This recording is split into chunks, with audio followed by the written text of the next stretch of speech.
Hello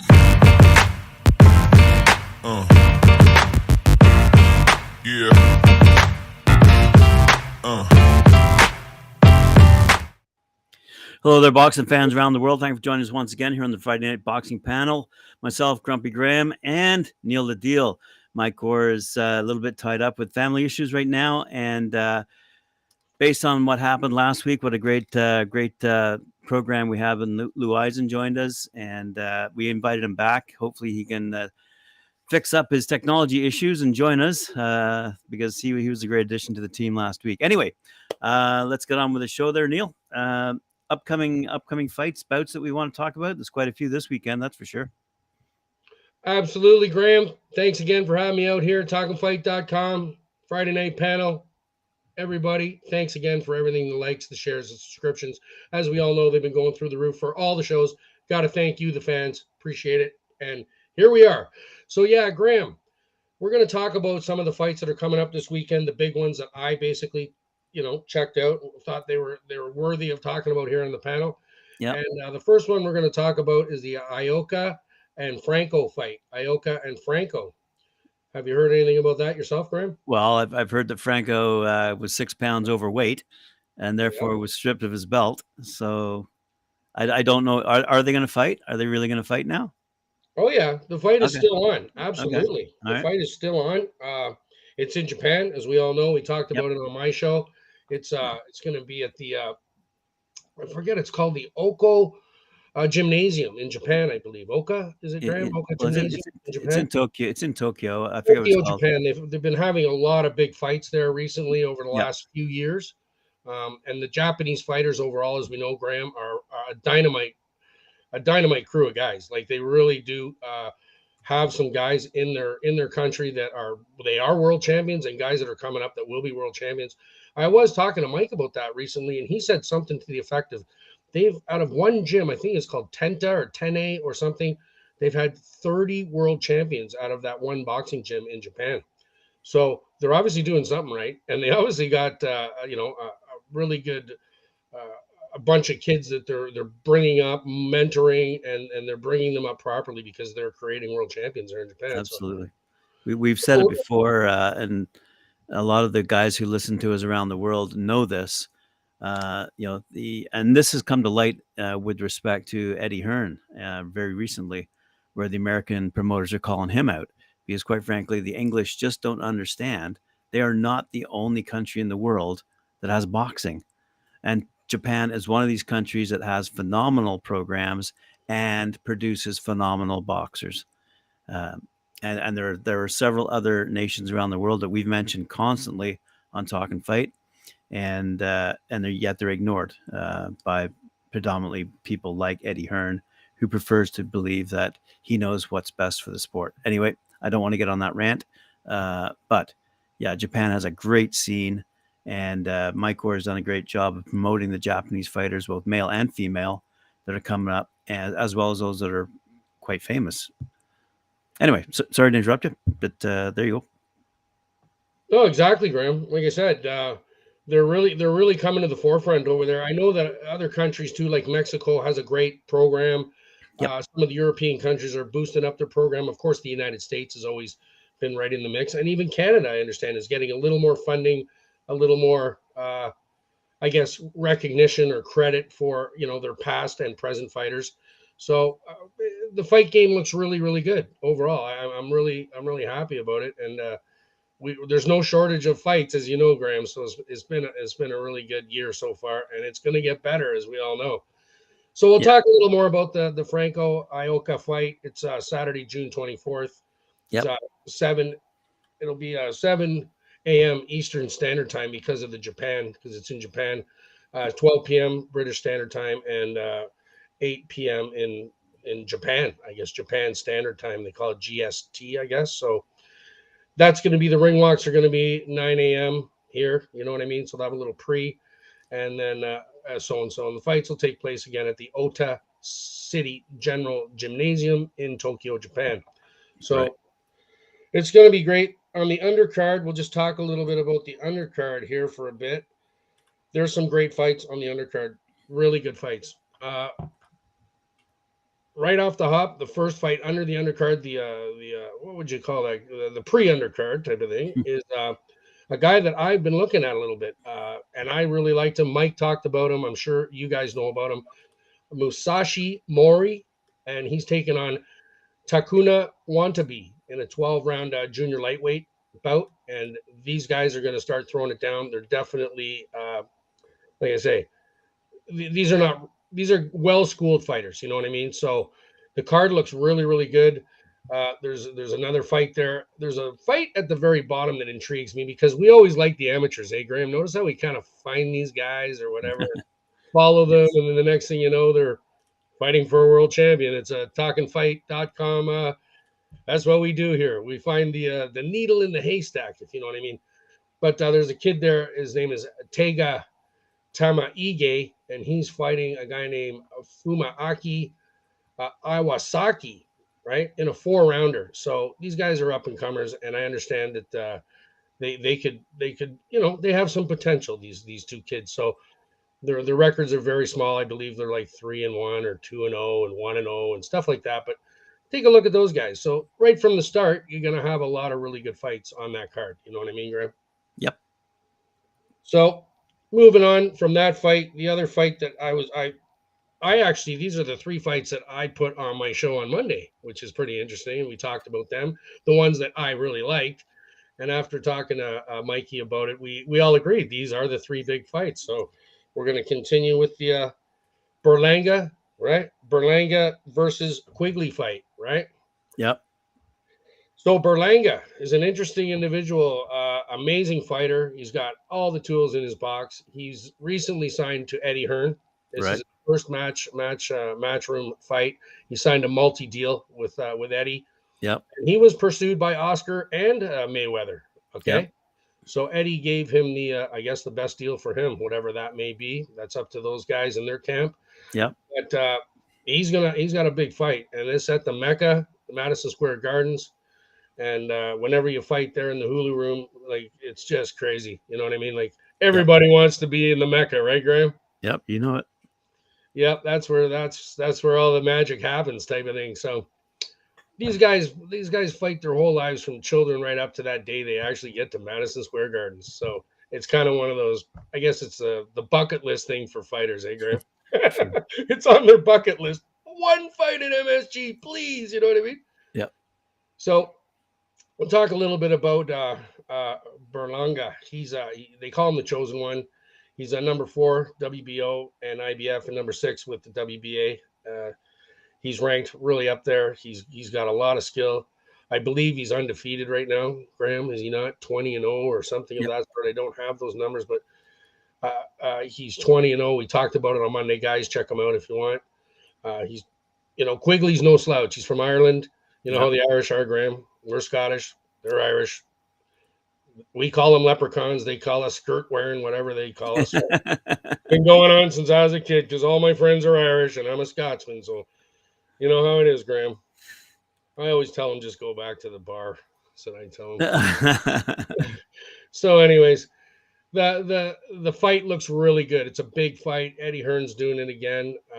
He's really bringing in a lot of big fighters into his stable. He's right at the top of the list when it comes to promoters now, and I'm sure Oscar and Floyd and all these other promotional companies are wondering how he's landing all these guys, and they're not landing them, if you know what I mean. So I don't know what he's doing, but congratulations on landing Berlanga, because he's a really really good guy to have in your stable. So fight's going to be Saturday, Saturday, June 24th, 8 p.m. All right, that's Eastern Standard Time, 1 a.m. British Standard Time. Main event ring walks are going to be 11 p.m. and the card will be live on DAZN. One of my favorites, DAZN. I love watching fights on DAZN. They just seem to do it professional. They never have any bleeps or blunders in their in their broadcast, if you know what I mean. Like there's never any freezing or anything of that sort. So DAZN is always a great one if you guys want to get a nightly subscription or a monthly. Check it out. It's all online for you. And that'll be global, Graham, over 200 countries. DAZN is throwing that out, 200 countries. So it's all over the world. Again, at the Hulu, Madison Square Gardens. Main card is set to get underway around 8 p.m. Ring walks scheduled for 11 p.m. So there's a lot of stuff going on there. We could be here forever and ever talking about, what those guys are planning, what they've been doing, what's going on. But the undercard of that, me and Mike were talking about this undercard, and it is really stacked. Like, this is a really stacked fight, Graham. Like, the whole card is stacked. Did you look at any of the undercard fights of that one? Is this a Kaunaki fight as well? It's in there. Yeah, Yes, sir. Adam Kawanaki or Kawanaki, I yeah, guess it Kaunaki. is. Yeah. He's a big boy, He 250 is. pounds, Yeah, and he is. he's undefeated, I believe. He's got 15 knockouts. I know that, so he can definitely throw the punches. He Yeah. throws the leather heavy. Um, Definitely, he's one of the guys on there. So we'll go over a bunch of them here. Okay, go ahead. We got. Let's see here. Let's make sure we're all in here. Okay, so it's going to start off with a guy named Afacio Falcone versus Pedro Vicente. It's a lightweight division, and basically they're going to start the night off. Then it's a 6-rounder, super welterweight competition. Pablo Valdez versus I think it's Derman Fernandez, right? In the welterweight 154 division. That's going to be followed by the heavyweight fight, which is actually, no, maybe that's the other one, Graham, on the Adames. It's Khalil Cole, Coe, the heavyweight fight on the Berlanga undercard. And apparently, I did talk to Mike about that. He had a really big knockout in his last. Mike said literally he was knockout of the week. Go back and check out Coe and check out that knockout. They're like 176 light heavyweight, but they're all going to end up having to fight better be off anyway. So I don't think they're going to have a lot of hope. Because Archer is my boy from Canada. You know how it works. So he's fighting actually a Canadian, Graham, another guy that I kind of been watching and liking, and his name is Banit Bisla, Bisla, and he's from British Columbia, Canada. Wow. So he's fighting Coe right here in the Mecca. So we'll have to keep our eyes on Mister Bisla a little more, right? Okay, cool.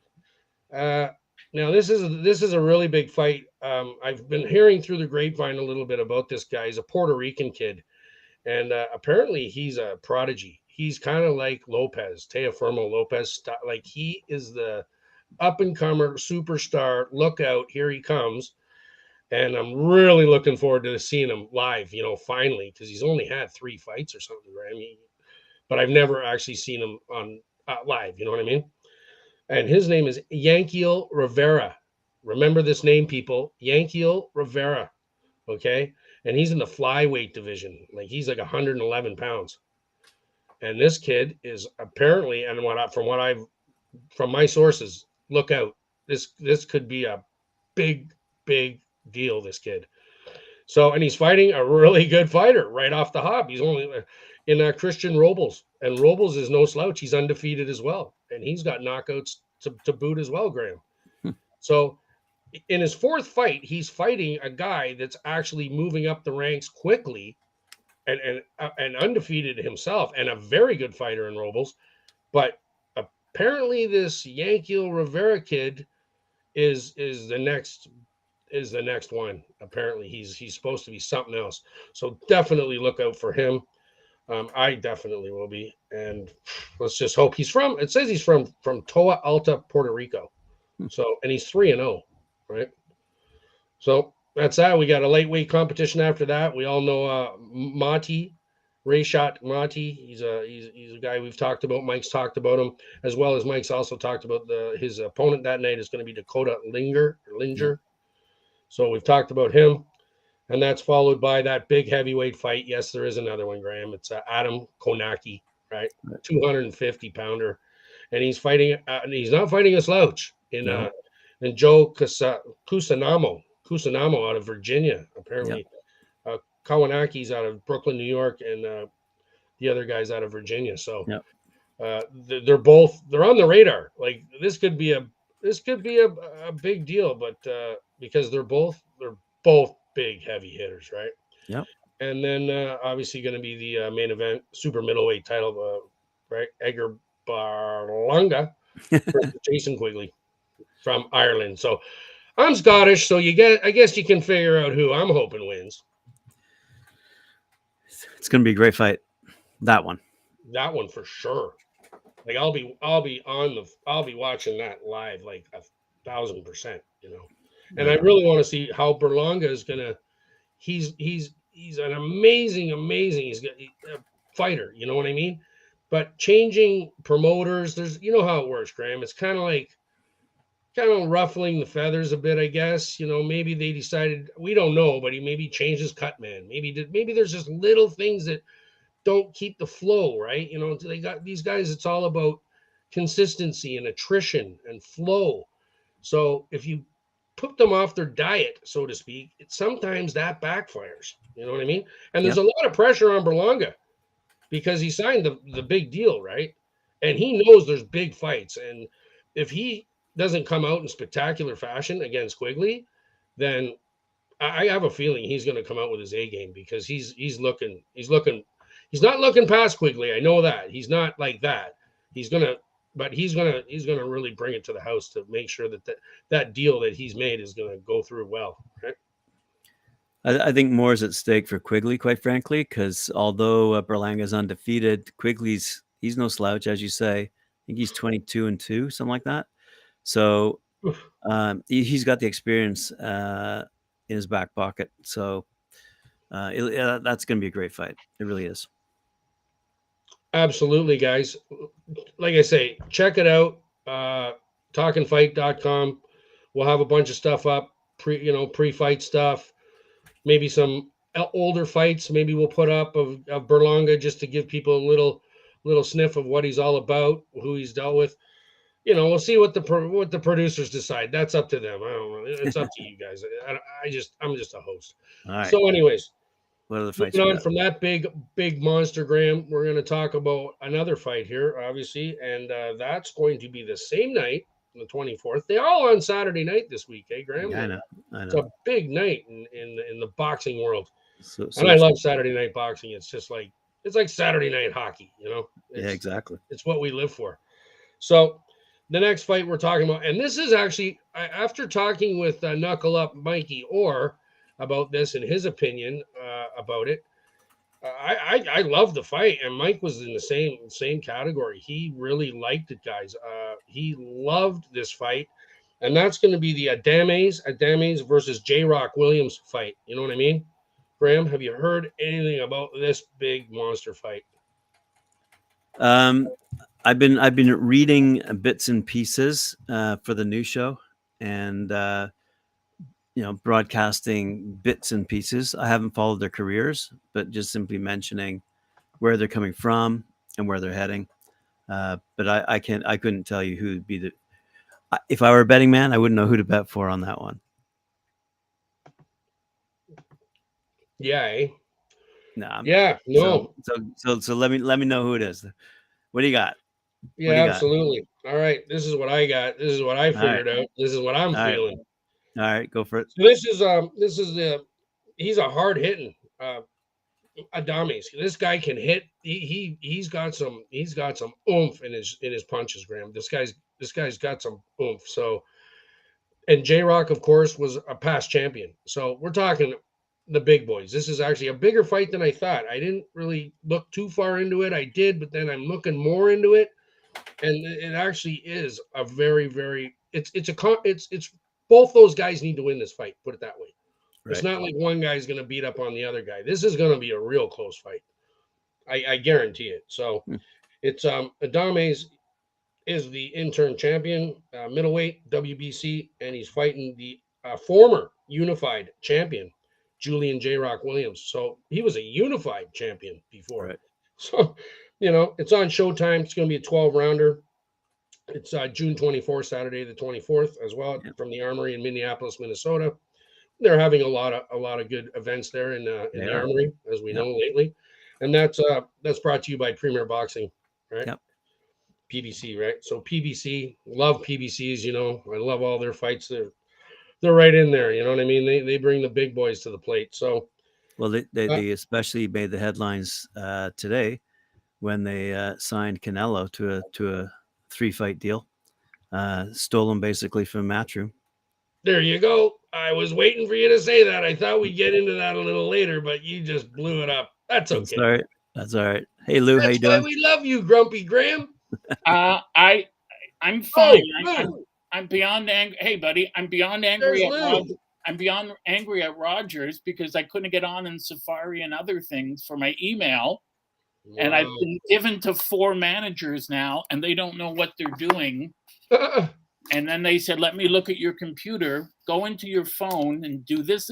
Anyways, I wish Tim was here because I wanted to mention the fighter that I remembered who I wanted to mention, which was Gypsy Joe Harris, who was a guy a Philadelphia fighter who fought his whole career blind in one eye. And then they got a new commissioner, and because he wouldn't pay certain fees to certain underworld people, they decided to pull his license. Wow.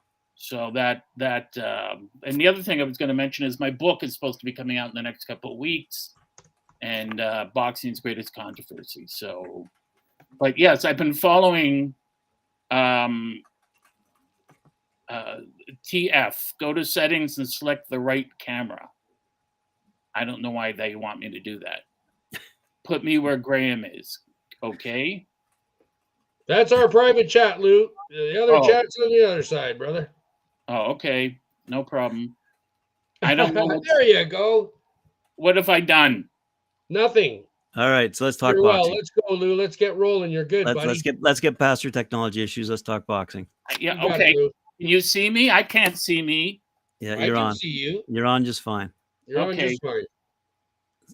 So we're talking about Adames and the Armory. Right. Yeah. All right. So, Graham, I'm just going to go into this, Lou. If you can just let me finish this a little bit for a second. So, this is a bigger fight than I thought, guys. Like I said, unified past champion and the interim champion right now. So things are looking really good there, if you ask me. It's a bigger fight than I thought. And the undercard of the fight is huge, like really huge. So I'm thinking, these promoters are putting together fight cards, so to speak, where not only do they have a main event, but their co-main events are actually at times could be actual main events as well. But they're really bringing the cards kind of to the people with a number of very skilled boxers. So I'm really happy with the promoters, that's for sure, on that level. So the one guy that, again, we were talking, it's going to be live on Showtime Saturday night, right? We're going to talk about, there's top guys there. Lubin, I'm sure you know about Lubin, right? He's been around. He's big time. And also the other big guy is Fernando Martinez, flyweight. You know Fernando Martinez, right? Oh yeah. What do they call him? Pumita or something like Pumita? Lubin's an interesting guy because he took a beating from Fundora, and then Fundora lost. Got crunched. Yeah, and then Fundora, the guy to beat Fundora, just got knocked out by Tim Ocampo. That's correct. So that's funny how that came full circle, eh, Lou? It is, because people assume in boxing, they've always assumed fighter A beat fighter B and C, so fighter C, could beat this guy, and it never works out that way. It's always different. But was it Hearn or someone today made Bam Rodriguez, who I think is the most exciting fighter, against Sonny Edwards coming up. Yes, I know about that. Yes, I've heard about that, Lou. Yeah, great fight. Well, Sonny Edwards is a Matchroom fighter, so I guess it's the pressure's on Eddie Hearn now to put some fights together that makes sense. Yeah, everything I see on the internet about Eddie Hearn is he doesn't know how boxing works in North America. And the interesting thing is, when I interviewed Russell Peltz last Sunday, he said, I asked him about Eddie Hearn and Don King, and he said, well, I was raised that if you have nothing constructive or good to say about a person, then you're better off not saying anything, especially in boxing. So he said, I choose not to comment on them. And Russell told me that he learned that if you go to another guy's card, so if I go to an Al Heyman card or an Eddie Hearn card or whoever in the States, and I'm a promoter, I don't go into the dressing rooms and talk to their fighters. Right. Eddie Hearn does that. He'll go to a top rank card or a PBC card, or Golden Boy, and he'll go into the dressing room and make pitches to other fighters already in Wow. the contract. You don't do that in boxing. That's called getting John Deered. That's called getting your legs broken. Yeah, what is he thinking? But he does that on a regular basis. Wow. And Russell Pelt said his father never did that. No. His father was a gentleman. But he said, Eddie doesn't care. He just goes in. I know you're fighting for this guy. I'll double it or triple it. And, you're not supposed to do that. No. That's called bad business. No, yeah, bad business. You're right. Cutting other people's grass. But, Oscar De La Hoya and Ellerby and I think even Heyman had a lot of things to say about this Canelo signing. So, what's your take on that, Lou, with this Canelo thing? Well, I mean, Canelo's big enough that, I remember Ali saying, I'm not affected by promoters or sanctioning bodies. I'm bigger than the sport. I do what I want. and I think Canelo is in that position now. I think he doesn't matter who he signs with or who he's with. He can do what he wants. He's got the money and the power, and he's exercising that. I think he'll continue to do this revolving promoters in the sport because he's just able to. Promoters want to sign you to a long-term contract, and fighters are smarter just to do a one-fight contract and then see what happens. Well, Eddie Hearn said that he should have gone up against David Morrell, and I guess, or David Benavidez, quite frankly. And to not do that must have been the reason why he wanted to go over to PBC. I'm not so sure whether it's because he needed to be matched. He's getting old. Yeah, he's had over 50 wins already. Yeah, but at the end of the day, I think there must be some. I'm not going to say political. He's getting $100 million for these 3 fights, so it's not chump change. But he walked away from the zone for good reason. Well, let me ask you guys something. Do you think, I don't know, you think David Benavidez or David Morrell could beat him? They're live fighters. They're great fighters. Well, sir, look, tilt your camera down there, Tim. There you are. I was trying to get on hey guys, I was trying to get on for like 15 minutes. I had the laptop. I just came in the door about 20 minutes ago. Good. Glad you can join us. Sorry, guys. How you doing? No problem. We're doing well. Thank you. Tim. Hope you're well over there, Tim. Yeah, everything good. I'm in the I'm 237 pounds. Look at my face. Look at my face. Rock. Isn't it? Chiseled. Isn't it? It's Graham. Isn't it? It's thinner, right? That is. Right. You look younger than me now. Anyway, Lou, why don't you drop that name by Big Tim, seeing he's here? Oh, yeah. The name I was trying to remember last week to tell you was Gypsy Joe Harris. Gypsy Joe. Yeah. Gypsy Joe, yep.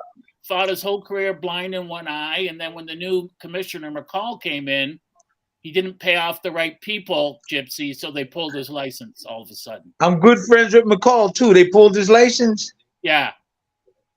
He would party at night. He would party at night and fight the next day, right? Fight like a tornado. I never seen him fight. I would love to see him fight. Well, I have to tell you that when I was doing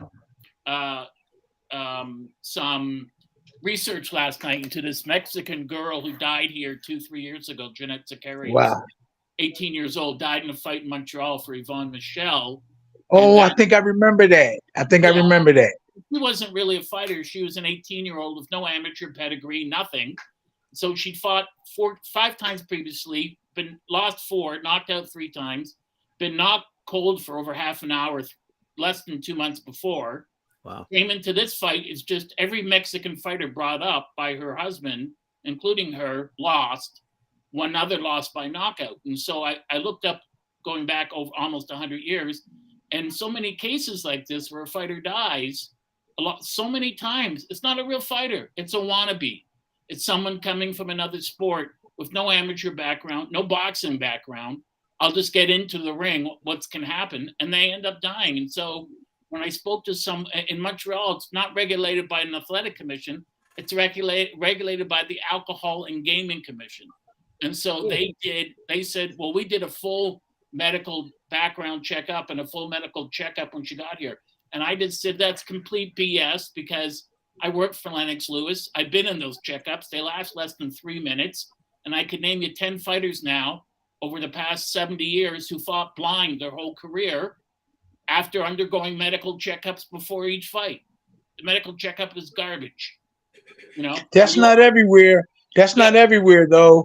You're right. It isn't everywhere, but it is in a lot of places. And so that's why these fatalities happen. And they said they were going to do a blue ribbon commission or inquiry into her.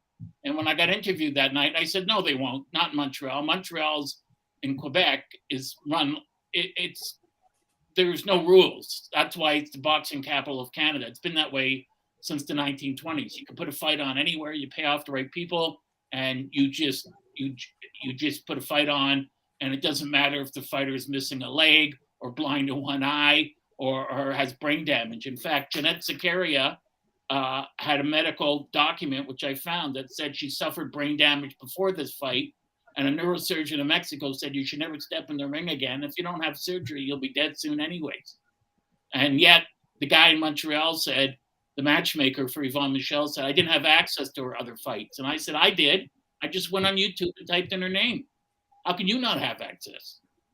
So Lou, I got something to add to this there, Graham, Grumpy Graham there, and Mr. Tim Witherspoon, 2-time WBA. Who's looking Grumpy really Graham. good. Eh? Ooh, baby, your wife better not let you out of the house, brother. You know what I mean?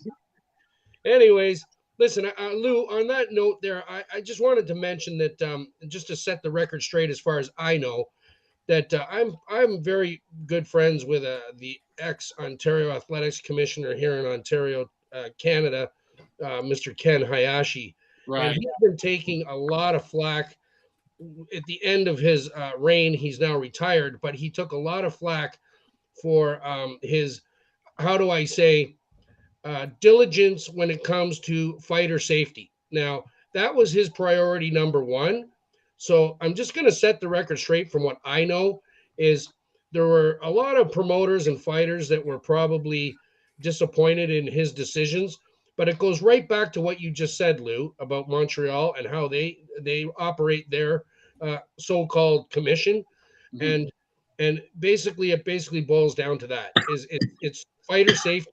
And sometimes, as we all know, and I'm sure Tim has seen it his whole career, guys, some of them just aren't really able. They should not be in the ring at that moment because of past injuries or whatever you may call it, right? So He was very, very strict here in Ontario, and he got a lot of grief about it and a lot of crap for it. I'll tell you that much, because I heard it a lot. And I respected him, Lou, for that. You know? Yeah, I did that. I heard it too. I mean, because when I worked for Lennox, but you know, in was it 217? Tim Hague. And Tim, you'd be interested in this. There was a fighter out in Edmonton named Tim Hague who died. Tim was 1-4. He was an MMA fighter. And when Conor McGregor fought Floyd Mayweather, MMA people would say to me, well, you have to admit he's got a chance. And I would say, that's just stupid. I'm 62 with a pacemaker. It's as much chance as I got as beating Tyson Fury. It's not possible that a guy with Floyd Mayweather's amateur pedigree and skills can lose to a guy who's not a professional fighter. You can't pick that up in a month or 6 weeks or 8 weeks. It's not possible to do that. And they said, well, he's a striker. Yeah, he grabs a guy by the throat and punches him once or twice. That's not boxing. And so Tim Hague. Right. Well, on that note, guys, I'll tell you, I've always considered, and Mr. Hayashi had the same thought. We both had the same thought. I like MMA for certain reasons, but honestly, to us, it's a glorified street fight. That's all it is. I call it violence porn. There you go. And well, they do have skills, like martial arts skills too. That's the thing. They do have something that I can't really do unless they teach me. But so, boxing, as Tim knows, is an art form, and so Tim Hague had been knocked unconscious in an MMA fight where he was out for over half an hour. He begs. That's not good. Yeah, Melanie Lubovic, who's the promoter in Edmonton, You got to let me fight on this card. And I'm thinking, what is this, a communist country? I want to play in the NBA. You can't. You're short. You can't play basketball. But it's Canada. Everyone can play professional sports. It's not the way it works in boxing. And so this guy, Tim Hay, gets in. He fights a former football player. And when he gets knocked down, the first time he gets up, he can't get his balance, but he can't focus his eyes. His eyes are swimming in his head. At that point, the referee should step in and say, you're done. He doesn't. And the reason this happens in Canada, we've had 3 or 4 deaths now since then. And the reason it doesn't, we have so few fight cards in Canada that referees and ringside doctors aren't experienced with these situations as much as they are in England and the United States, where they know immediately what to do. And we've all seen fights where you see the fight's over. The guy's done. And the referee goes, come on, go ahead. And you're going to get him killed. And it's terrible. It's sad. Yeah, it shouldn't happen. And with Jeanette Zacharias, it was preventable. They could have said, listen, the person I spoke to at the Montreal Alcohol Gaming Board, they said, well, we even had her medical records translated. And I didn't mention that she spoke to neurologists. I said, right, because they lied. Because this guy who I worked with, her husband, had brought people up here when I worked for Lennox Lewis at Global Legacy Boxing. His job is to supply warm bodies to be beaten. And I said, this isn't a practice that was invented here. It's been going on for a couple 100 years, but you have to do due diligence, you know? When I worked for Lennox, a guy called to be on one of her cards. He said, I work for Floyd Mayweather. He signed me. I'm 8-1. And I called someone I knew at Mayweather's group. And they said, he doesn't work for us. He has gym privileges. And I asked people I knew there, and he had a record of like 2-3. So you got to do due diligence. You got to really work around and know people.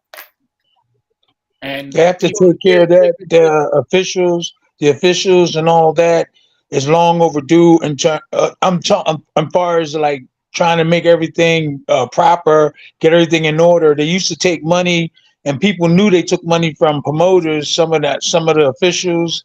It's getting it was a lot better since the time, since I've been fighting.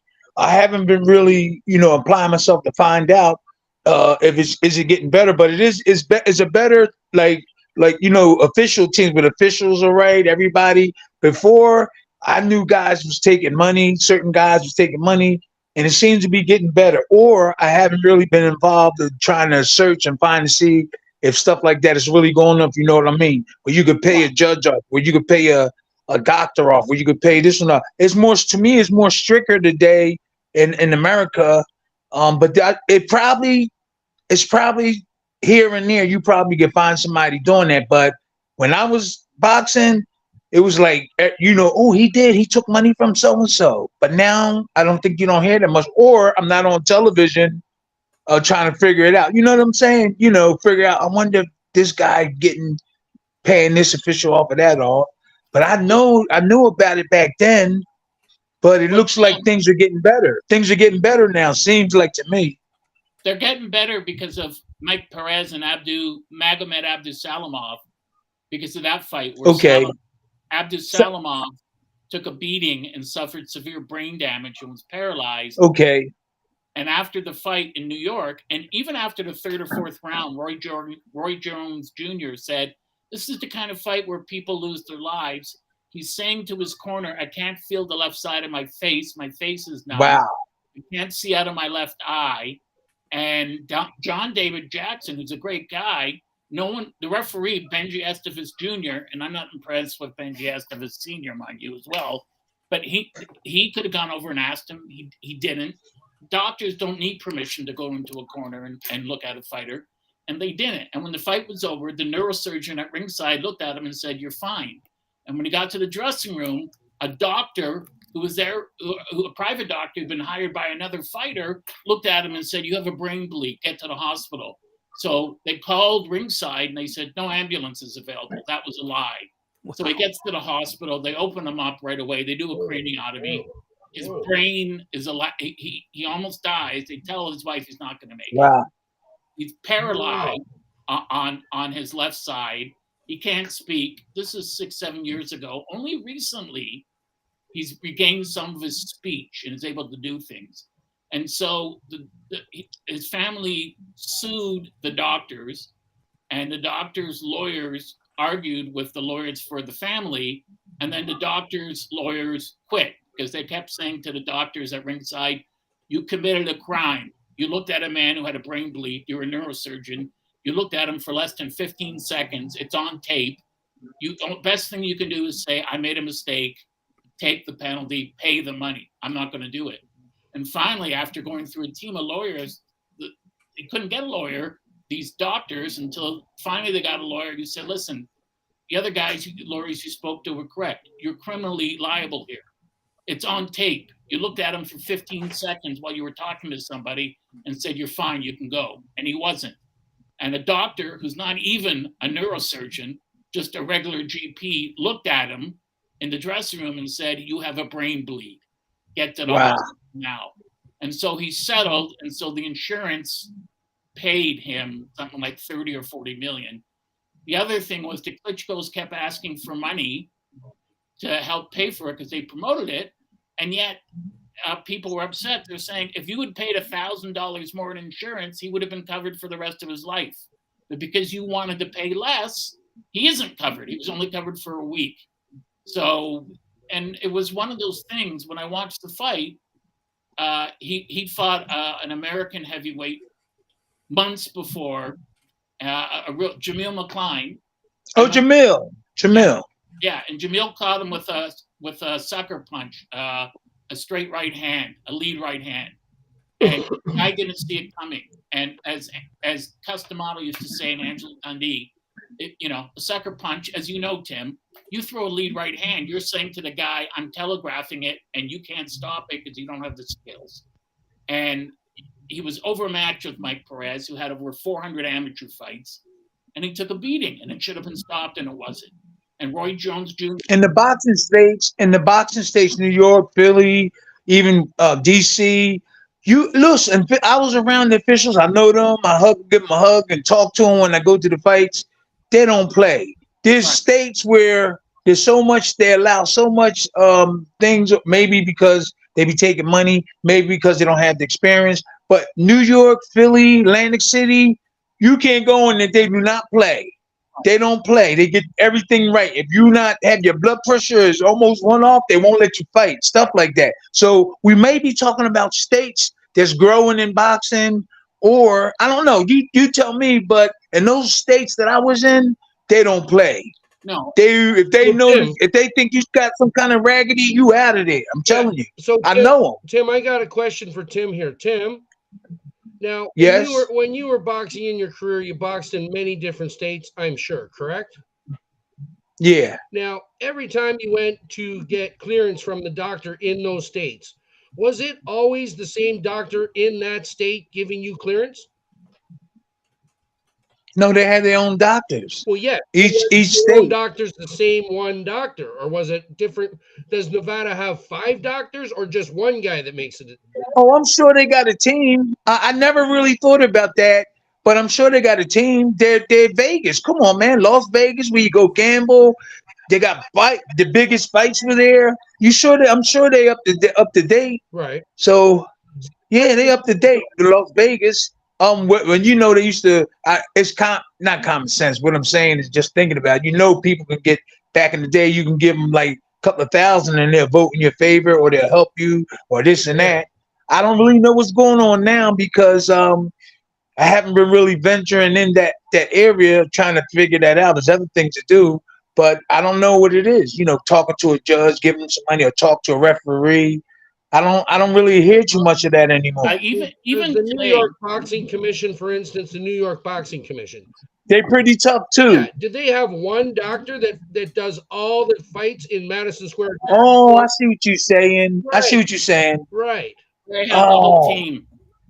They have multiple doctors? Yeah, they have. Yeah, I think so. Ophthalmologists, they have neurosurgeons, they have all sorts of doctors. Right. Of course. They did different doctors for different ailments.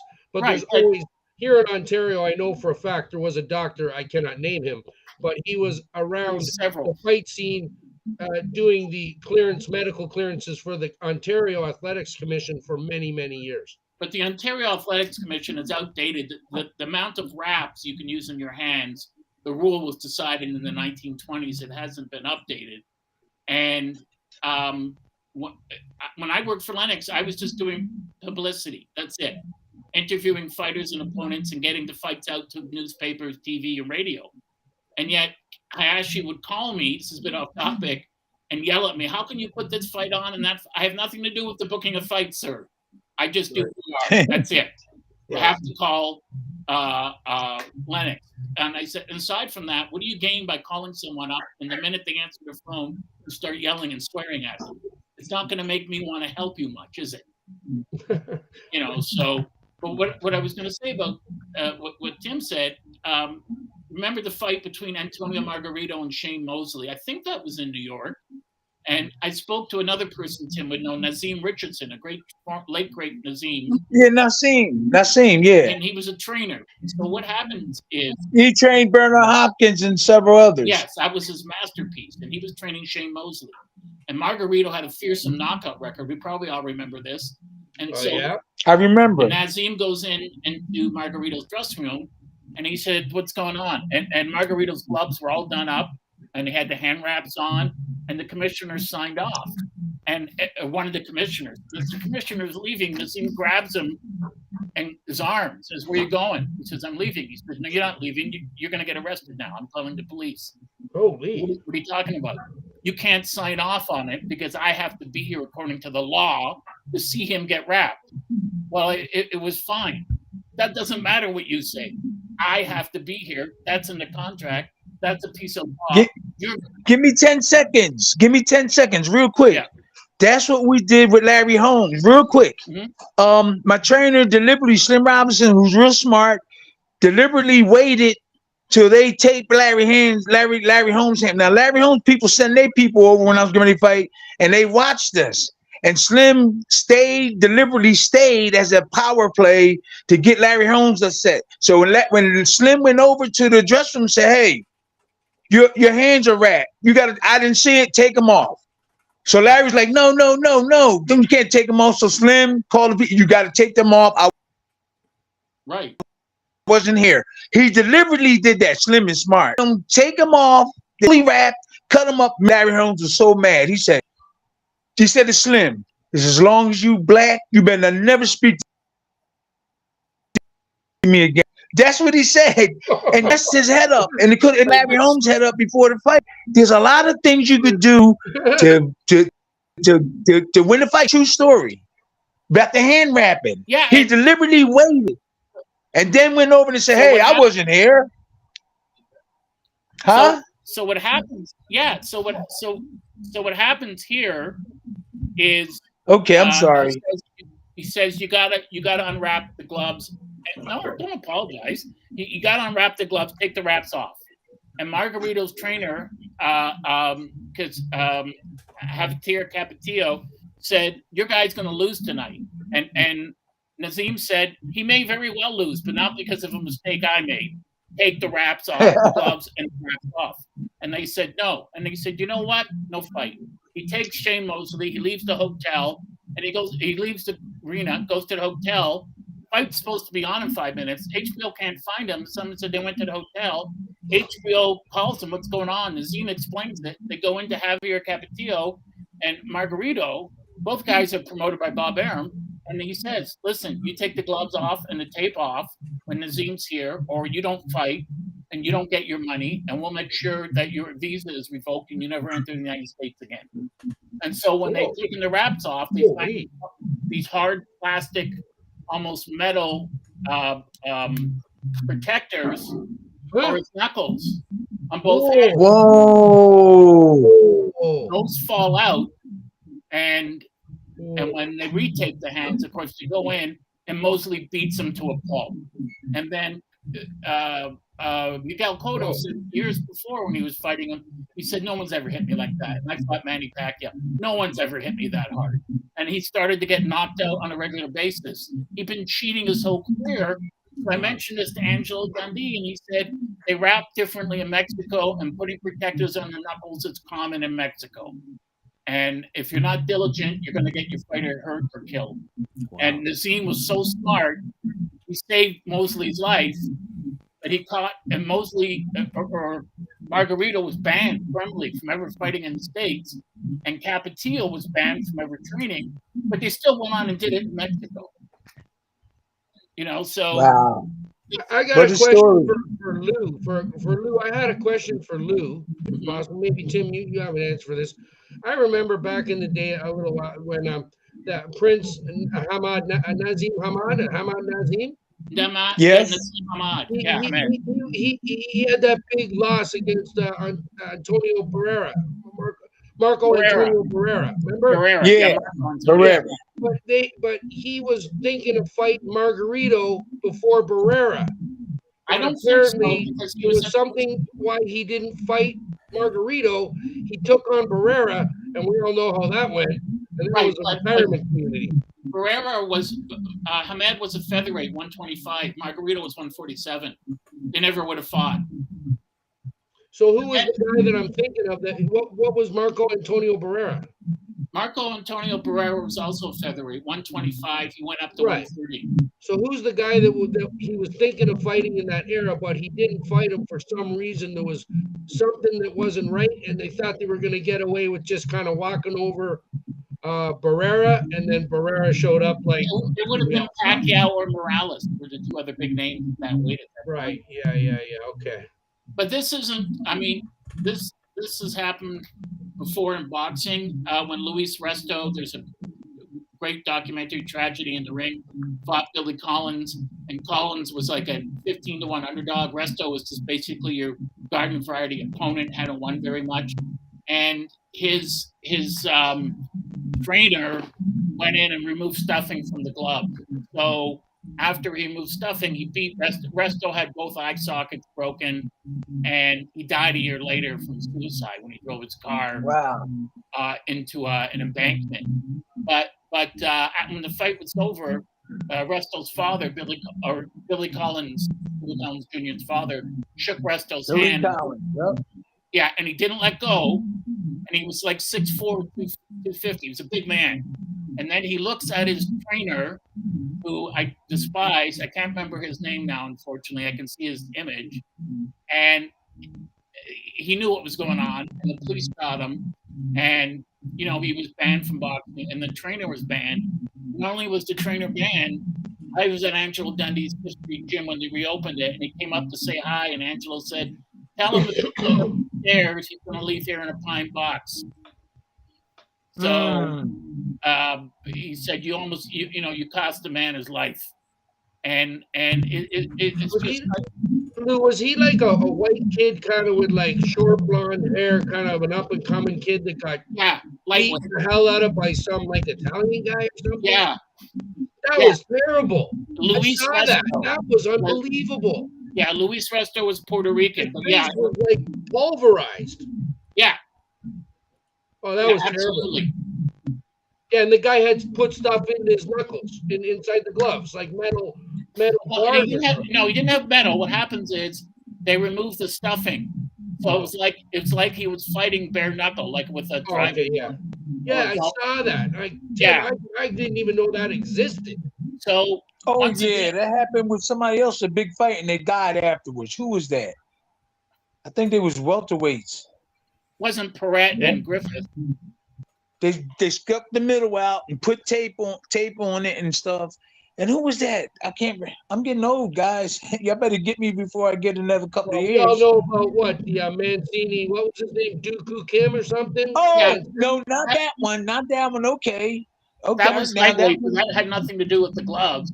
There was 150 degrees, and Kim, because of WBC or whoever it was, had rated the guy number one, and the guy wasn't really that good a fighter, and he just took a beating for the whole fight. Yeah, I saw that. Yeah, and it was terrible because when he was being taken out of the ring, spectators were throwing cups of urine at him. That's correct. Because he couldn't get up. That was crazy. I know that Ray Mancini was really affected by that fight. Yeah, and he was. Yes, he was. You don't want to kill the man. You just want to defeat him. Now, Lou, recently I heard a rumbling. I don't know where. Somebody told me, was there a death in boxing somewhere in Taiwan in the last few weeks? Yeah, there was. There was. I think it was the Philippines. Philippines, yeah, or something. Yeah, You heard about that? What was that all about? a fighter just took a real beating in the ring and did not survive. Wow. And This is unbelievable stuff, man. He was overmatched. And before that, there was one that they were talking about, I believe, on ESPN, and it was Tim Bradley and a couple guys. And Bradley showed a clip and said, "Look at this guy after getting hit. And the guy's wobbling and he's walking to different corners." And I know Tim, so I texted him. I said, "Tim, that guy died within an hour of that video," and he didn't know that. Holy! When they came back from commercial, he apologized. Oh, holy Moses! Like I'm saying, guys, I'm just saying, boxing, we do need a little tighter rules and regulations, I guess, Tim. I'm not too sure, but I'm just saying, maybe Ontario wasn't so bad when everybody thought we were the bad people, trying not to kind of fudge the situation where they kept it a really tight, if you know what I mean. So they did, but I gotta tell you though, I went with some fighters to get their licenses, and they were told, you know, the person's not here, and the fighter said, right, I was here 2 days ago. I had documents from last week. They said they wanted documents from the same day, and I said that's ridiculous. So we went to the doctor, got him the same day, got back in an hour, and then Mr. Hayashi was gone. So stuff like that, it just isn't acceptable. You know, because this is a fighter with no money, trying to make money, spending more money, because as you know, it's difficult. Yes, we have OHIP or Medicare here, but if you want to see the doctor right now before any other patient, you got to pay a significant amount of money to get and for them to redo the documents and to get back there within an hour and then be told the guy's gone for the day. It's 1:15. I'm doing it because you told me to, and now I did it. So, guys, I gotta talk to Tim quick. And Graham, you see, we're getting close to the 1 hour mark here. Mr. Tim Witherspoon, 2-time world champion here on talkinfight.com.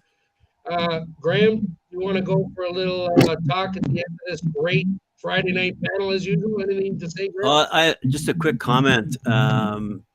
It was good to see that they finally announced the undercard for the Spence Crawford fight, but I'm a little disappointed. I thought they might have put bigger name, shall we say?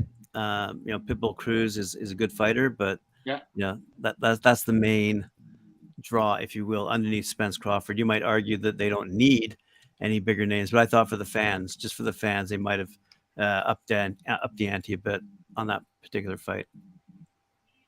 That's my last comment. Maybe they spent. What do you think about that, Lou? Maybe they spent the money on Spence Crawford. Yeah, that's true. For the undercard, probably didn't have anything left in the kitty. You know what I mean? Yeah, but I don't think so. I just think that's the way it is, and they didn't really. I've been looking at both of them. For a while, and my opinion that people probably don't make their opinion in terms of skills. Neither one of them have a good defense. So at any time, I don't know, Crawford, he might be stronger, but Spence might be just a little bit weaker, but still gonna knock you out. It's gonna be a matter of fact who make the mistake. Yeah. Because neither one of them have to me, I've been watching them and I was like, wow, they don't have no defense. They're throwing all offense. Both of them. You can keep your hands up with a basic, but you got to remember to keep bringing it up. So a lot of people come out like that and they forget that they ain't going to hit you. Yeah, leave their hand up there. They come out and then they drop them as the bell go on. Back in our day, they kept them up. Because your trainer knew good defense back in the days. Not that many good offense. And I keep talking about it on the show all the time. You go ahead and watch some film of both of them. I guarantee you're going to come back and say, hey, Tim, I see what you're talking about. So at any time, whoever get hit, they might go out of here or lose. Just my opinion. I just don't see. If I seen both of them defense, if I seen defense on one of them, I'm going for the one that got defense because both of them are good boxers. Like they're good boxers. But defense, both of them lack defense, and that's how you get knocked out.